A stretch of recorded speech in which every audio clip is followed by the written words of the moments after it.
Let me be clear. The board has voted, and the decision on the new snow removal contract stands. And now they send this. Look right here. This official HOA fine is an abuse of power, and we will not stand for it. I've always been a person who likes things to be calm. I don't like drama. I don't like conflict. I just want my life to run smoothly. I want to wake up, drink my coffee, go to work, come home, and spend time with my family. That's the kind of life I like. But then the HOA changed everything. It started with a meeting, a normal HOA meeting, people sitting in folding chairs, a few board members at the front, a projector screen, the smell of coffee and paper, the kind of meeting that usually ends in small updates and boring decisions. But this one wasn't boring. The board president stood up and started talking about community standards and neighborhood appearance. At first, I thought it was just about landscaping rules or trash cans. I didn't think it would matter to me. Then he said it. We are implementing a new rule. I leaned forward without meaning to. I could feel my stomach tighten. He continued, no snow shoveling before 8 a.m. I didn't know what to do with that information. My mind froze for a second. It felt like I had heard something wrong. I looked around the room, and I saw people nodding as if this was normal. Some people looked confused. Some looked angry. But nobody was laughing. The president explained the rule like it was a serious safety measure. He said, if people shovel early, the snow melts and then freezes again. It creates ice and looks messy. We want uniformity. We want the neighborhood to look consistent. Uniformity. That word made me feel cold. It sounded like they cared more about how things looked than how people lived. Then he said the part that made my blood boil. Anyone who violates the rule will be fined. I couldn't believe it. A fine for shoveling snow early? That was insane. I remember going home after that meeting, sitting in my living room, and telling my wife what happened. She was shocked. She said, how can they do that? What if someone has an early shift? What if there's an emergency? I told her I didn't know. I told her I thought it was ridiculous. But I also told her I didn't want to fight with the HOA. I didn't want to be the person who broke the rules. Still, something in me didn't feel right, because it wasn't just a rule about snow. It was a rule about control. The HOA was telling us when we were allowed to clear our own property. They were telling us what time we were allowed to make our driveway safe. They were telling us that our schedule didn't matter. That night, I couldn't sleep.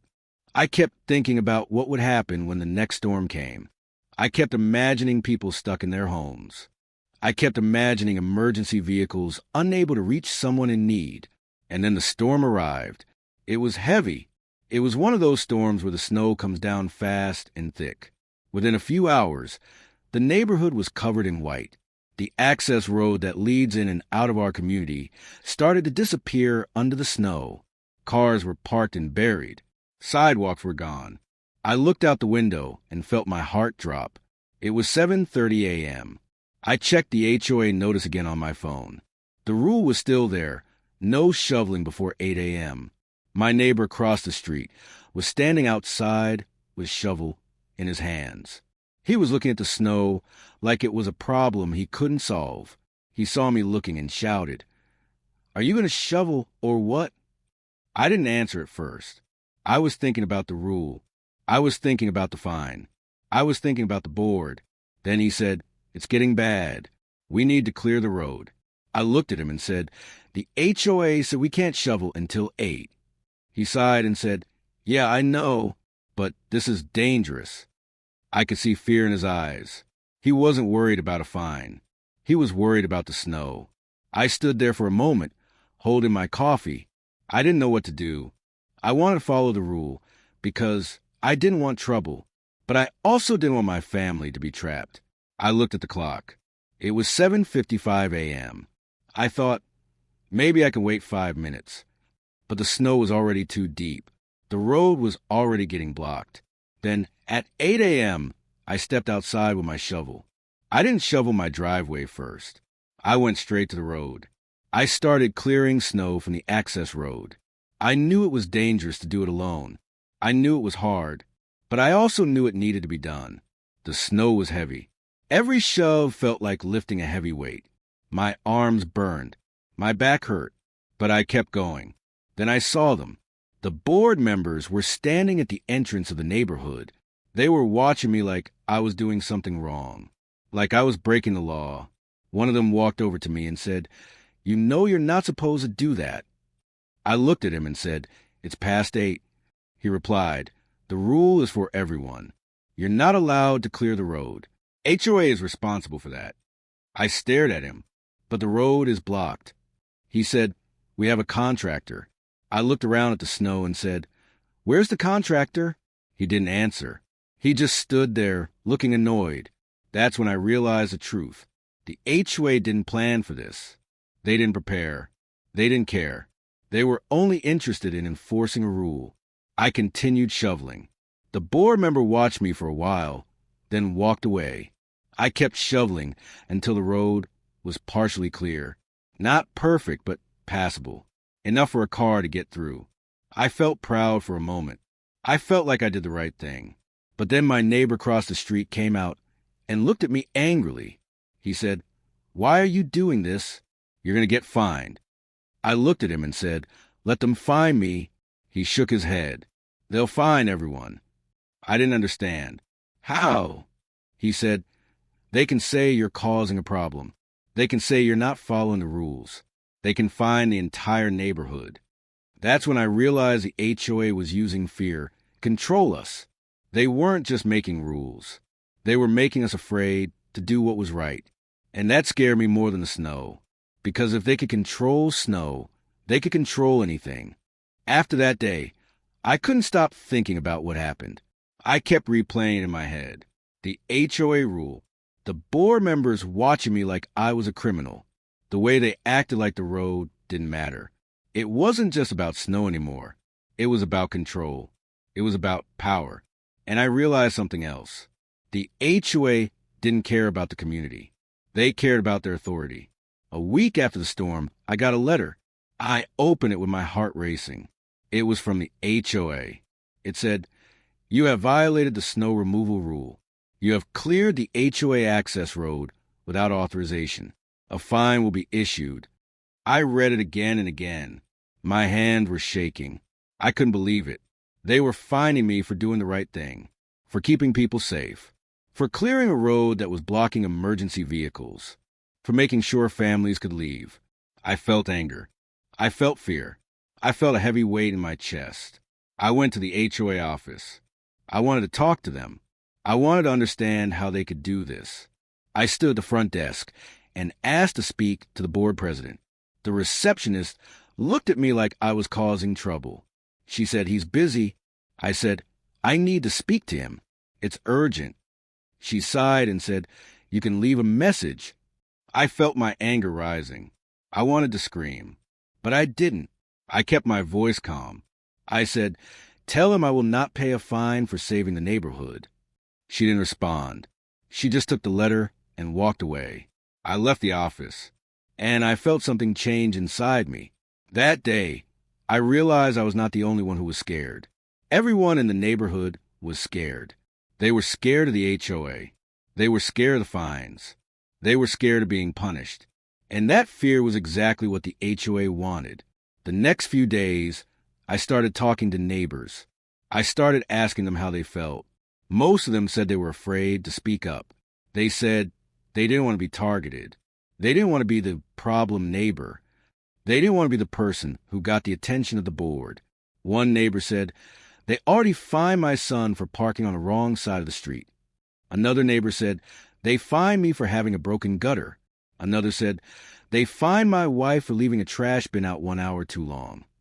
I started to realize something. The HOA was not enforcing rules for safety. They were enforcing rules to control people. They were using fines as punishment. They were using fear to keep everyone quiet. And that's when I decided I needed to do something. Not for myself, for the whole neighborhood. I started doing research. I started reading the HOA bylaws. I started reading the state laws. I started looking for loopholes. And the more I read, the more I realized the HOA was not being honest. The HOA bylaws said the HOA was responsible for the access road. The HOA bylaws said the HOA had to maintain it. The HOA bylaws said the HOA had to clear it. And the HOA bylaws did not say anything about residents being responsible for clearing the access road. So, how could they fine me for clearing it? How could they say I broke a rule? How could they claim the access road was my responsibility? I realized they were trying to make up rules as they went. They were trying to scare people into following them. And they were doing it because they knew most people wouldn't fight back. Most people would just pay the fine. Most people would just accept the punishment. Most people would just stay quiet. But I wasn't going to stay quiet. I was not going to let them control us. I went to the next HOA meeting. It was packed. I could feel the tension in the room. People were whispering. People were looking at each other like they were afraid. The board president stood at the front. He looked calm. He looked confident. He looked like he was in control. I stood up when it was my turn.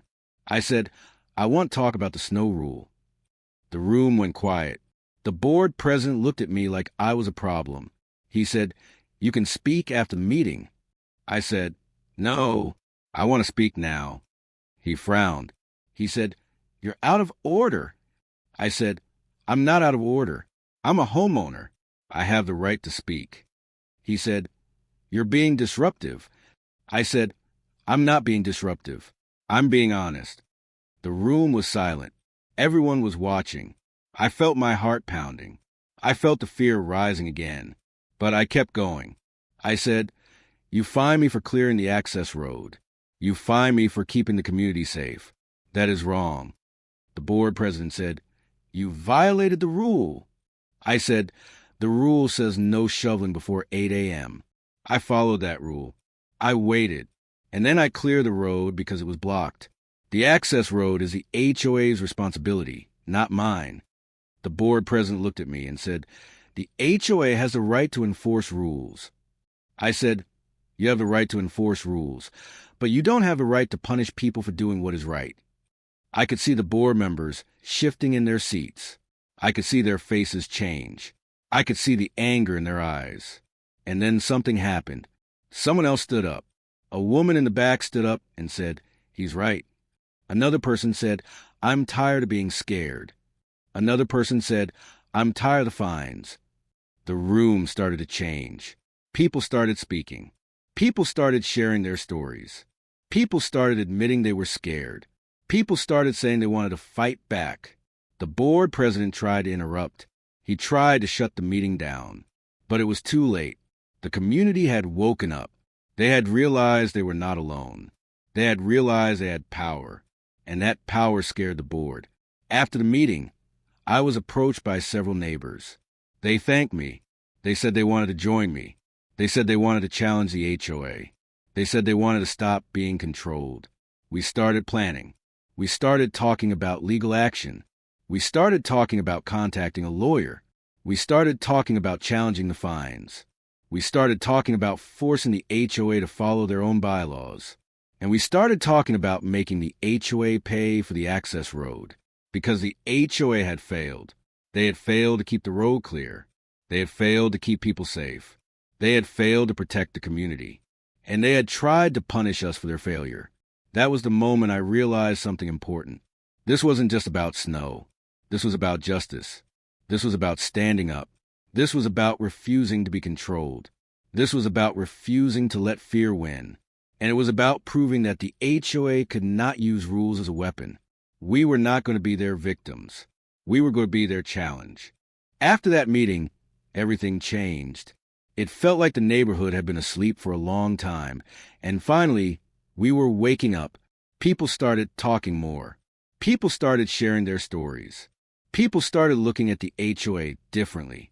Before, we saw the HOA as a group of volunteers who were trying to keep the community clean. We thought they were doing what was best for us.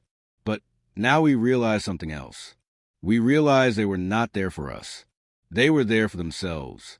The board members started acting different too. They started looking nervous. They started trying to avoid us. They started speaking in a softer tone. They tried to act like everything was fine. But we could see the tension. The next storm came. It wasn't as heavy as the first one, but it was enough to cover the road. It was enough to make it hard to drive. It was enough to make people nervous. The HOA sent a message saying they were going to hire a contractor to clear the access road. They said the contractor would arrive in the morning. I read the message and I felt something inside me tighten. I knew what they were doing. They were trying to show they were in control. They were trying to prove that they were responsible. They were trying to make the community believe they were doing their job. But I knew the truth. The truth was they were only doing it because they were being watched. The truth was they were only doing it because we were now paying attention. The truth was they were only doing it because they were afraid. The contractor never came. I waited all morning. I watched the road. I watched the snow. I watched the cars. Nothing. By noon, the road was still blocked. People were getting frustrated. People were getting scared. The access road was the only way out. It was the only way for emergency vehicles. It was the only way for deliveries. It was the only way for people to leave. At 1 p.m., I received a message from a neighbor. He said, "The HOA is telling us to stay inside. They say the road is unsafe." I replied, "They are not doing anything. They promised a contractor." He said, "They said the contractor is stuck." I said, "Then why didn't they plan for this?" He said, "I don't know." I looked at my family. My kids were at home. My wife was worried. My heart was heavy. I decided I couldn't wait. I grabbed my shovel and went outside. This time, I didn't just clear the road a little. I cleared it completely. I cleared the road so a car could easily pass. I cleared the road so an emergency vehicle could pass. I cleared the road so the community could function. I worked hard. I worked for hours. My hands were numb. My back was aching. My muscles were tired. But I kept going. I knew this was not just about snow. It was about proving something. I wanted to prove that the HOA could not control us with fear. I wanted to prove that we were capable of taking care of ourselves. I wanted to prove that we would not be their victims. When I finished, I looked at the road. It was clean. It was clear. It was safe. I felt a sense of pride. I felt a sense of relief. Then I saw the HOA board members again. They were standing at the entrance of the neighborhood, watching me.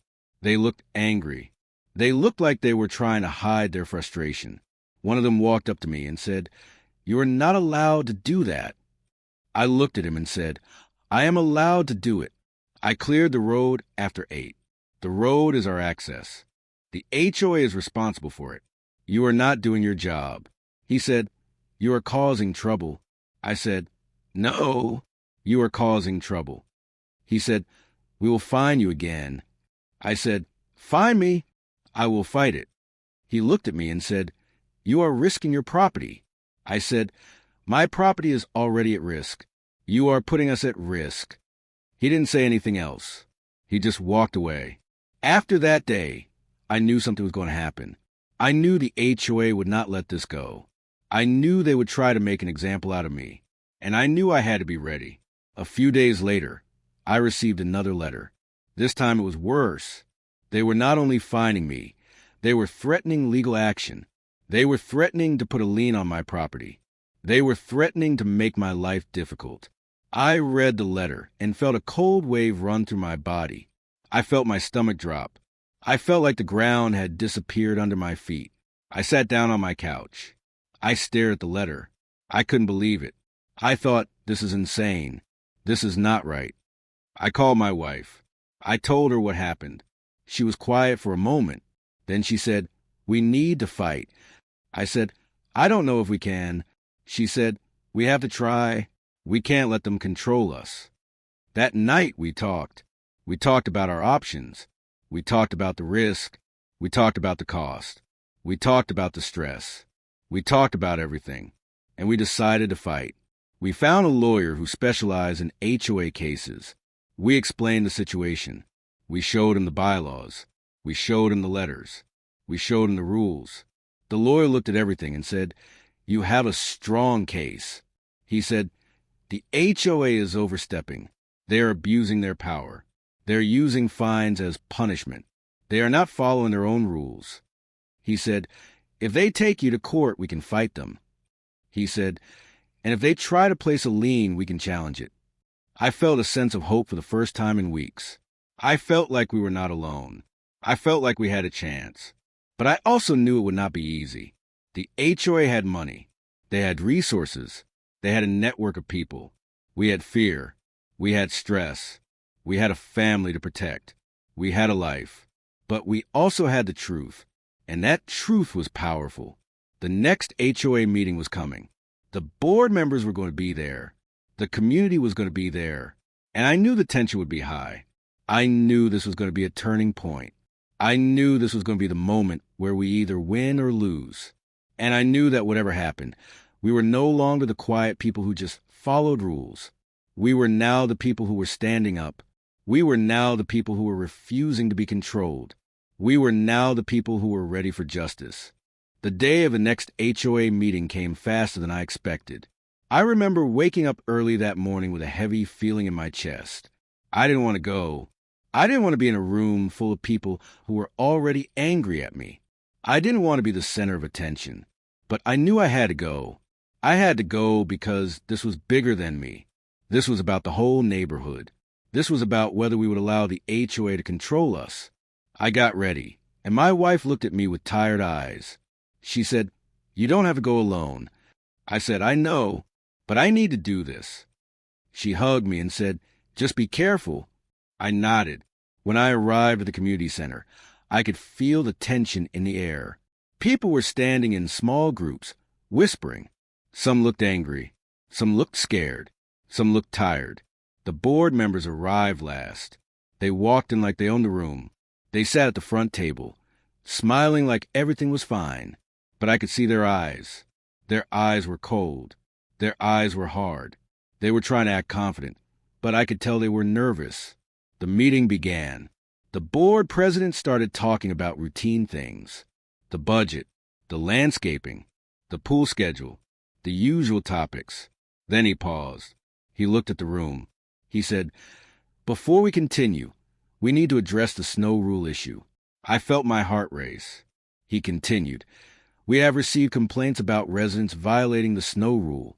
We are taking action." I stood up. My hands were shaking. I said, "I am the one who's been fined." The room went quiet. The board president looked at me with a look of irritation. He said, "Yes, you have been fined." I said, "I want to know why." He said, "You violated the rule." I said, "I followed the rule. I waited until 8. I cleared the road after 8. The access road is the HOA's responsibility. The bylaws say the HOA must maintain the access road." He said, "That is not how it works." I said, "Then how does it work?" He said, "The HOA has a right to enforce rules." I said, "Yes, but the HOA also has a responsibility to follow the rules. The HOA has the responsibility to maintain the access road. You failed, and then you punish me for doing the right thing." The room was silent again.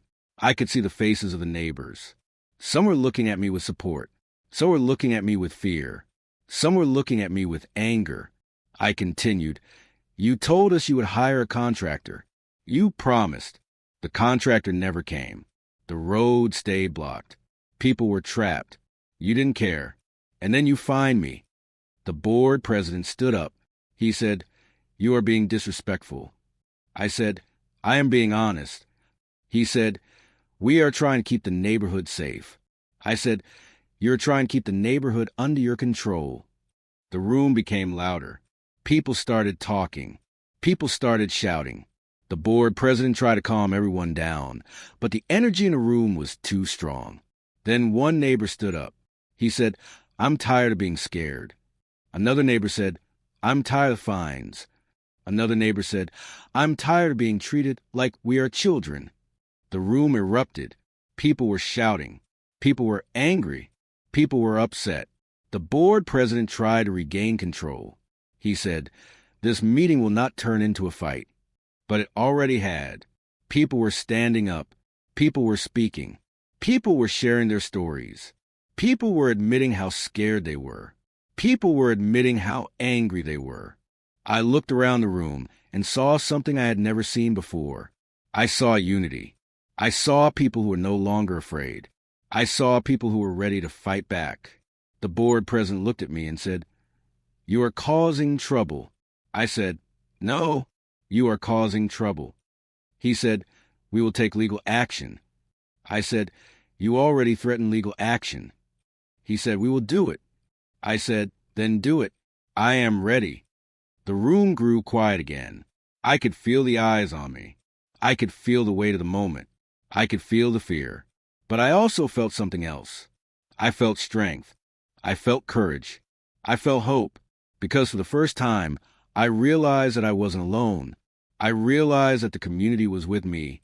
I realized that the HOA could not win if we stood together. After the meeting, people approached me. Some thanked me. Some apologized for being quiet. Some said they were ready to fight. One neighbor said, "We need to file a complaint." Another neighbor said, "We need to contact the state." Another neighbor said, "We need to gather signatures." We started planning. We started talking about a community vote.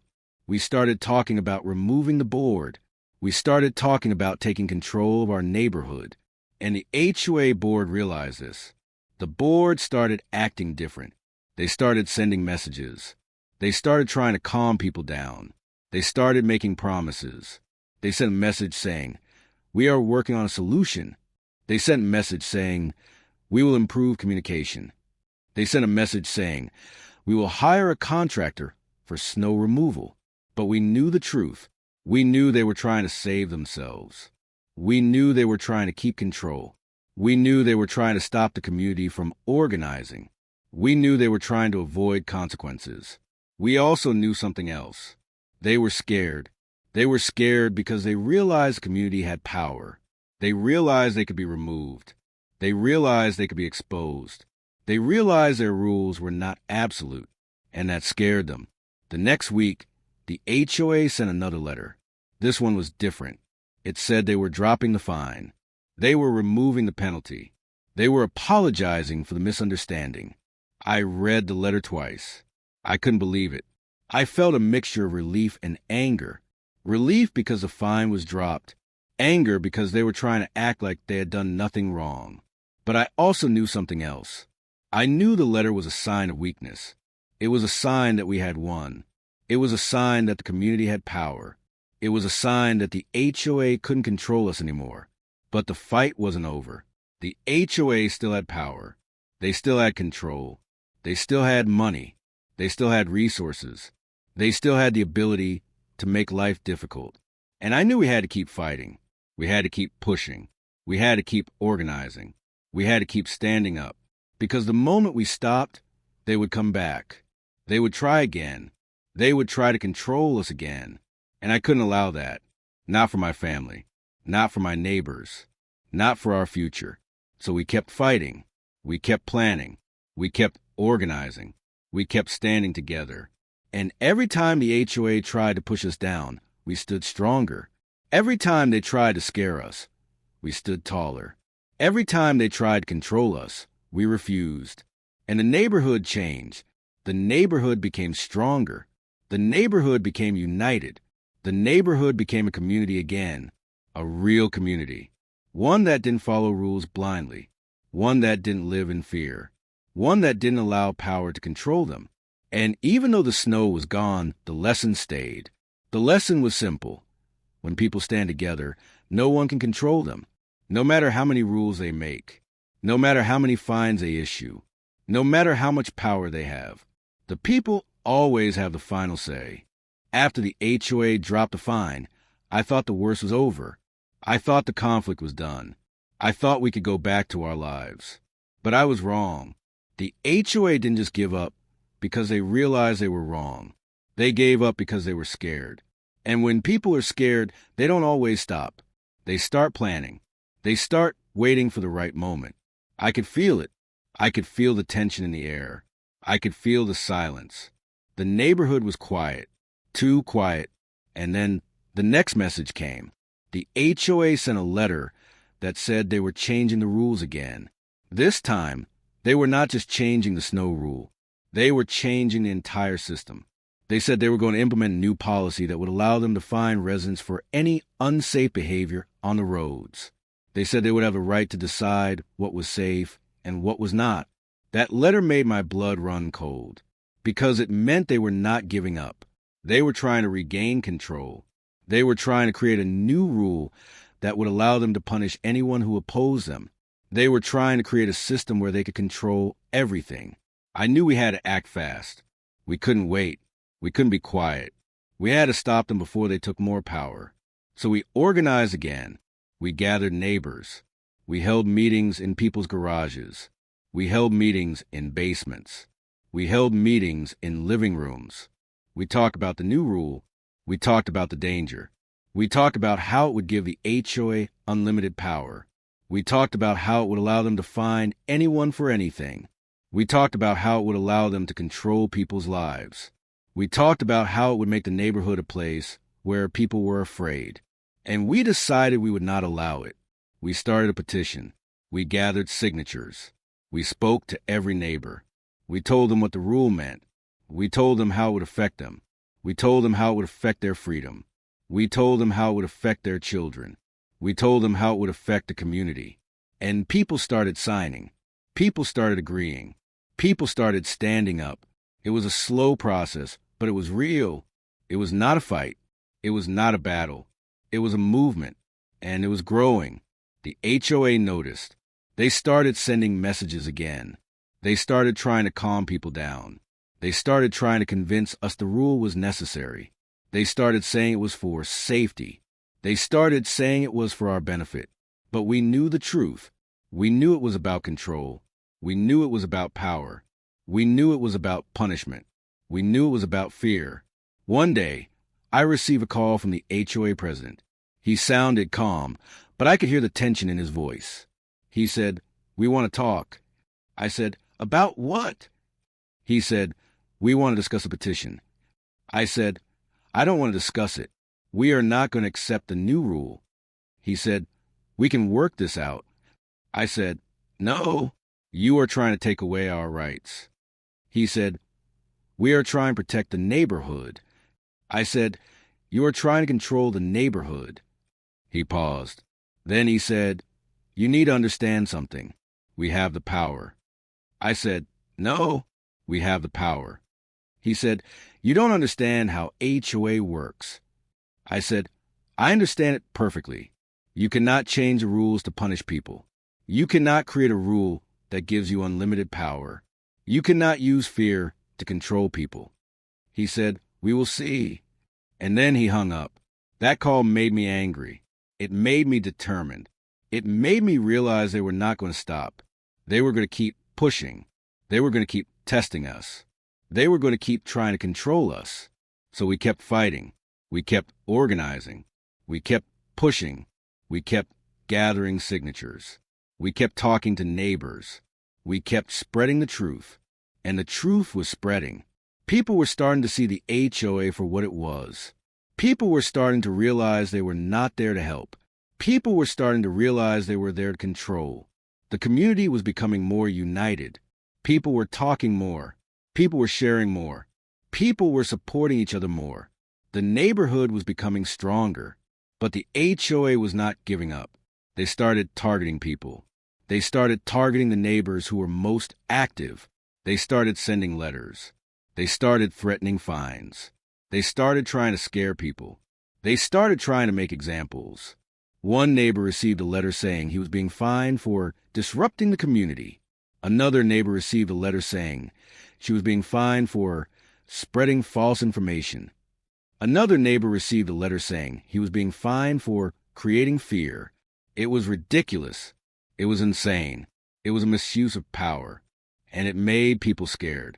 But it also made people angry, because they realized the HOA was using the rules to punish them for speaking up. They realized the HOA was trying to silence them. They realized the HOA was trying to control them. And they realized they were not going to allow it. The community decided to take a bigger step. We decided to gather evidence. We started recording meetings. We started documenting every letter. We started saving every message. We started writing down every incident. We started creating a file that would prove the HOA was abusing power, a file that would prove the HOA was not following their own rules, a file that would prove the HOA was trying to control the community. We knew this file would be important. We knew this file would be our weapon. We knew this file would be our proof. And we knew this file would be the reason we would win, because the truth was on our side, and the truth was powerful. The file we created became the heart of our movement. It wasn't just a stack of papers. It wasn't just a folder on a computer. It was proof. It was evidence. It was a story. It was the truth. Every letter from the HOA, every message, every meeting note, every threat, every promise, every broken rule, every time they tried to control us, every time they tried to scare us, it was all in that file. And when we looked at it, we could see the pattern. We could see the plan. We could see how the HOA operated. We could see the way they use rules to punish people. We could see the way they use fear to control the community. We knew we had to use that file. We knew we had to bring it to the right people. We decided to contact a lawyer again. This time, we wanted more than just a fight. We wanted to force change. We wanted to show the HOA that they couldn't abuse power without consequences. The lawyer looked at the file and said, "This is strong. This is real. This is enough." He said, "We can challenge the HOA. We can file a complaint. We can force them to follow their own rules." He said, "We can demand they stop using fines as punishment." He said, "We can demand transparency." He said, "We can demand that the board be removed." He said, "We can demand that the HOA follow the bylaws." I felt a sense of hope again. I felt like we were finally going to win, but I also knew it would not be easy. The HOA would fight back. They would try to intimidate us. They would try to make examples. They would try to scare people. But we were ready. We were prepared. We had the truth. We had the evidence. We had the community. And we had the courage. The lawyer helped us file a formal complaint with the state. We also filed a complaint with the county. We sent letters to the HOA board. We demanded transparency. We demanded accountability. We demanded a meeting with the board. The HOA responded. They sent a message saying complaint was unfounded. They said they had done nothing wrong. They said they were simply enforcing rules. They said they were protecting the community. But we knew the truth. We knew they were lying. We knew they were trying to protect themselves. We knew they were trying to avoid consequences. We knew they were trying to keep their power. The community continued to grow stronger. More neighbors joined. More people spoke up.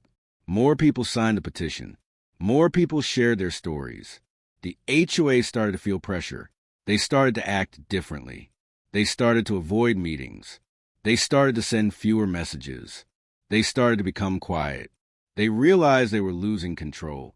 One day, the HOA president called me again. This time, he sounded tired. He said, "We want to negotiate." I said, "What do you want?" He said, "We want to drop the new rule." I said, "We already know that rule is not legal." He said, "We want to drop the fines." I said, "They were never fair." He said, "We want to stop the legal action." I said, "That depends on you." He paused. He said, "What do you want?" I thought for a moment. I said, "We want the board removed. We want a new board. We want transparency. We want the bylaws followed. We want the access road maintained. We want the community to have a voice." He said, "That is not possible." I said, "Then you will face the consequences." He hung up. That call made me feel something I hadn't felt in a long time. It made me feel powerful. It made me feel strong. It made me feel like we were winning. But I also knew the fight was not over. The HOA could still fight back. They could still try to intimidate people. They could still try to punish people. They could still try to control the community. So we continued. We continued to gather evidence. We continued to document everything. We continued to support each other. We continued to stand together. And then one day we got the news. The state had reviewed the complaint. The state had found the HOA in violation. They had found the HOA had abused power. They had found the HOA had used fines improperly. They had found the HOA had not followed their own rules. They had found the HOA had acted unfairly. The HOA was ordered to stop the new rule. The HOA was ordered to remove the fines. The HOA was ordered to pay a penalty. The HOA was ordered to follow the bylaws. The HOA was ordered to hold a new election. The HOA was ordered to be transparent. I remember reading that notice and feeling my eyes fill with tears, not because I was happy, but because I was relieved, because I was proud, because I was exhausted, because I was emotional, because I had been fighting for so long, and it was finally over. The HOA was forced to change. The HOA was forced to follow the rules. The HOA was forced to stop using fear to control people. The HOA was forced to stop abusing power. The community celebrated. People hugged. People cried. People laughed. People talked. People smiled. The neighborhood felt alive again. It felt like a real community. It felt like a place where people could live without fear. It felt like a place where people could speak up. It felt like a place where people could be heard. And I realized something. This wasn't just about snow. This was about people. This was about justice. This was about standing up. This was about refusing to be controlled. This was about refusing to be scared. This was about refusing to let fear win. The snow was gone. The access road was clear. The HOA was no longer in control. And the community was stronger than ever. And that's the story. Not a dramatic story. Not a movie story. Not a perfect story. But a real story. A story about real people. A story about real fear. A story about real courage. A story about real justice. And the lesson is simple. When people stand together, no one can control them. No matter how many rules they make. No matter how many fines they issue. No matter how much power they have. The people always have the final say.